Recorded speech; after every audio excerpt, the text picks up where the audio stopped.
സിനിമയിൽ അത്യാവശ്യം തിരക്കുള്ള ആളായി. കുറേ അവാർഡുകളൊക്കെ കിട്ടി. മലയാള ഭാഷയിൽ നിന്ന് അപ്പുറത്തുള്ള സംഗീത സംവിധായകർ ഇളയരാജ, ലക്ഷ്മികാന്ത് പ്യാരിലാൽ, ഒരുപാട് ആളുകൾ, AR റഹ്മാൻ, ലതാ മങ്കേഷ്കർ, ഇവരൊക്കെ കൂടെ പ്രവർത്തിച്ചു തുടങ്ങിയപ്പോൾ ഒരു ദിവസം ഞാൻ തൃശ്ശൂർ റെയിൽവേ സ്റ്റേഷനിൽ രാത്രി വണ്ടി ഇറങ്ങാണ്. എനിക്ക് രാമനിലയത്തിലേക്ക് പോകണം. അവിടെ ഒരു കമ്പോസിങ് ഉണ്ട് പിറ്റേന്ന്. ഇപ്പോൾ 2 മണിയായതുകൊണ്ട് രാമനിലയത്തിൽ നിന്ന് തൃശ്ശൂർ റെയിൽവേ സ്റ്റേഷനിലേക്ക് വണ്ടി വരാൻ ഒരു 3 മിനിറ്റ് എടുക്കും. അപ്പോൾ അവിടെ നിൽക്കുന്ന സമയത്ത് ഒരു നവംബർ ഡിസംബർ മാസക്കാലമാണ്.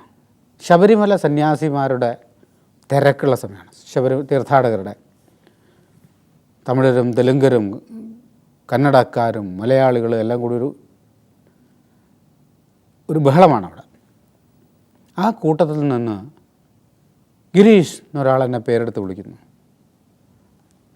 ഞാൻ വെച്ചു, ഈ ആ സമയത്ത് 2:30 മണിക്ക് തൃശ്ശൂർ റെയിൽവേ സ്റ്റേഷൻ്റെ പൂമുഖത്ത് നിന്നും ഈ തെലുങ്ക് കന്നഡ സിനിമക്കാരുടെ സന്യാസിമാരുടെ ഇടയിൽ നിന്ന് ആരാണ് എന്നെ വിളിക്കുന്നത്?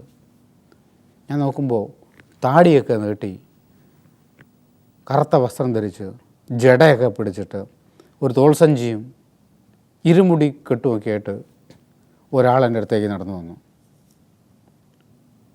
സാറേ, എന്നെ അറിയാമോ എന്ന് ചോദിച്ചു. ഞാൻ അവരെ മനസ്സിലായില്ലല്ലോ. ഞാനാണ് പഴയ ഉണ്ണിത്താൻ. എനിക്ക് അത്ഭുതം തോന്നി. കാരണം 15-17 കൊല്ലം മുമ്പ് കണ്ട ഉണ്ണിത്താനാണ് ഈ വേഷപ്രച്ഛന്നനായി നിൽക്കുന്നതെന്ന് എനിക്ക് വിശ്വസിക്കാൻ പറ്റിയില്ല. അപ്പം എന്നോട് പറഞ്ഞു, ചേട്ടാ എനിക്ക് മദ്യപിക്കണം. അപ്പം ഞാൻ പറഞ്ഞു, ഈ 2:30 മണി സമയത്ത് എവിടെ കിട്ടാനാണ്? അല്ല, എൻ്റെ കയ്യിലുണ്ട്. ഇരുമുടിക്കെട്ടിൽ ഒരു മുടിയിൽ മദ്യമാണ്. 2 ക്വാർട്ടറിൻ്റെ കുപ്പിയും ബീഫും, ഒരു മുടിയിൽ നെയ്ത്തേങ്ങയും പൂവും അയ്യപ്പൻ അർച്ചിക്കാനുള്ള സാധനമായിട്ടാണ് ഉണ്ണിത്താൻ ഇറങ്ങിയിരിക്കുന്നത്. അങ്ങനെ എന്നോട് പറഞ്ഞു, എന്തായാലും ഒരു പെഗ് മദ്യം കഴിച്ചേ പറ്റുള്ളൂ. ഞങ്ങൾ സന്തോഷം. ഇദ്ദേഹം ഓടിപ്പോയി മിനറൽ വാട്ടർ വാങ്ങിച്ചുകൊണ്ട് വന്നു. ഒരു പ്ലാസ്റ്റിക് ഗ്ലാസ് വാങ്ങിച്ചു.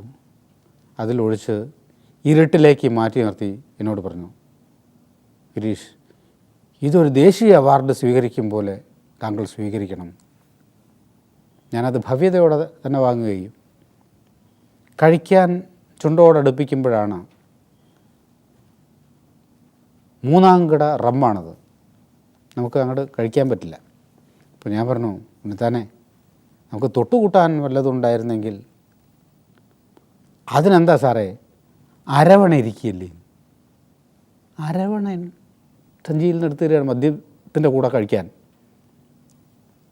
എനിക്ക് അയ്യപ്പനെക്കുറിച്ചും ശബരിമലയെക്കുറിച്ചും ആധ്യാത്മികതയെക്കുറിച്ചും ഒക്കെ വല്ലാത്തൊരു കൺഫ്യൂഷൻ ഉണ്ടായി. ഏതാണ് ശരി? ഉണ്ണിത്താനാണോ, അയ്യപ്പനാണോ, ശബരിമലയാണോ, കരിമലയാണോ, പമ്പയാണോ? ഈ സന്ദേഹം എനിക്ക് ഒരു പാട്ടിലൂടെ ONV സാർ തീർത്തു തന്നത്, ഈശ്വരൻ മനുഷ്യനായി അവതരിച്ചു, ഈ മണ്ണിൽ ദുഃഖങ്ങൾ സ്വയം വരിച്ചു.